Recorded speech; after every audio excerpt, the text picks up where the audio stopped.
All right, so here's that slide with the numbers that are going to be helpful for the jury. Can you describe for the jury in this 214 exhibit what we're seeing? So once again, you have the two latent impressions. You have latent 06, latent 07. Then you have the corresponding ridge features that are marked as minutia. Once again, bifurcations, red endings, dots, with red arrows going to those associated numbers. So in this image here, you have 20 ridge events that are marked. And are those 20 ridge events what you were able to look at and then match to a certain person's fingerprints? That's correct. And is that certain person Jason Chen? Yes, ma'am. Okay. Is this a common practice, a common demonstrative exhibit in your examinations? Yes, when I testify in court, I always prepare a chart for the jury. Okay. In every case, are there 20 ridge points? Is that the right term? It depends on the latent impression. Can there be less than that? Oh, yes. Can there be less than 20 with a positive identification?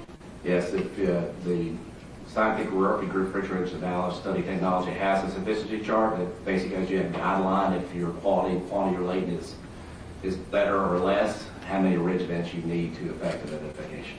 How many ridge events do you need to affect a valid identification? 1983, the IEI, which is once again every body, determined there's no scientific proof for a set number of ridge events to affect an ID. Depends on each examiner's training, experience, and knowledge. With that said, certain labs or agencies will have a threshold. We do not have a threshold. There are agencies out there that may have a threshold of 10 or 12 and so forth. What do you feel comfortable with? It's each case is specific. Okay, in this case, you feel comfortable with 20 ridge events. I've never seen anybody have 20 ridge events in common that's not been the person we identified with. There's no one's had 20 ridge events that match up. Thank you. And then the other page to Exhibit 214. Tell the jury what we're seeing here.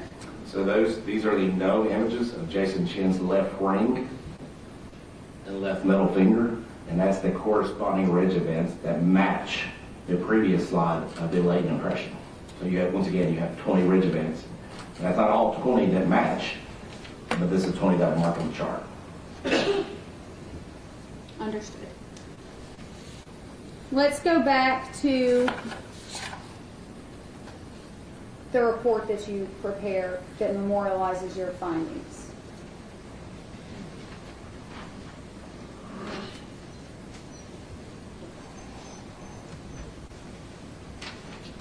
Is that a copy of your report? Yes, ma'am. And do you prepare a report such as that in all your cases? Yes, ma'am. Your Honor, I'd ask that this be Exhibit 215. We're going to show it to the jury lieutenant. Hopefully we can go back to PowerPoint. Your Honor, DVD.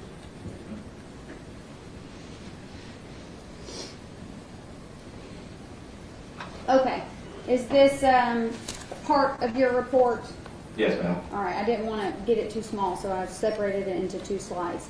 So this is slightly complicated because everybody else is not used to these type of reports. So let's go through this. When it says submissions, what are we talking about with submissions? Anything that was submitted on the case for us to look at, either latent prints or known impressions from individuals. Okay, and you had testified that the Chevrolet, the Toyota, and the garbage bags were presented to you in this case. That's correct. And then the other items, real briefly, because you mentioned the other items that you also examined for prints. Were you able to make any positive identification on any of those items? No, neither item had any impressions or latents to compare or even look at. Okay, thank you. And then the known impressions that you have, were you able to add that to your report after positive identification was made? That's correct. Okay. And on the photo of the latent prints on garbage bags, you would agree it says DF1011A, A through E here. Yes, ma'am. But those photos showed DF1011A, correct? Correct. Okay. So then we go down to analysis, and you can see KMBA you've put Chevy above that. What does this represent here? That's the lift that was a value that I could compare to another individual that was an off lift of KNBA, which Kristen Booker at the time, that was her lift. And can you explain what the 22-128018-1-01 is? That's the complaint number from the top, and then that is latent 01.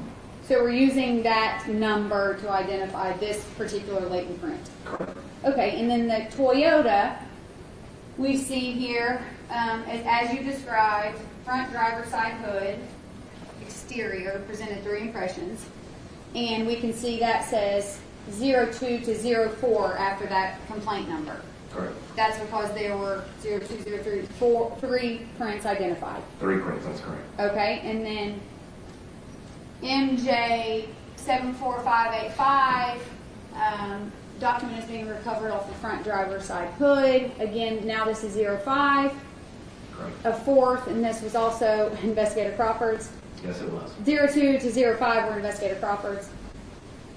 02 to 05 were Investigator Crawford's. Okay. Now we're going to go to the next page. We need to start at the top here. Now you get to garbage bags. Correct.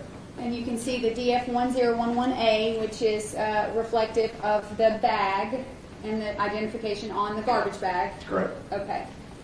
Document is being recovered off garbage bags. Exterior presented 2 impressions. Those are the impressions you've testified to. Is that correct? Correct, ma'am. Okay. And then your conclusion section at the end here is where you make your identifications and you report them in your official APHIS section examination report. That's correct. So what you had previously testified to was the fingerprint on the passenger side door of the Toyota was Jim Cooper's. Correct. The fingerprints found, the only examinable fingerprints found on the Toyota were from Investigator Crawford. Correct. And then the 2 prints of quality to examine from that garbage bag around the body of Jasmine Pace were made by who? Were made by Jason Chen. The prints of value were made by Jason Chen.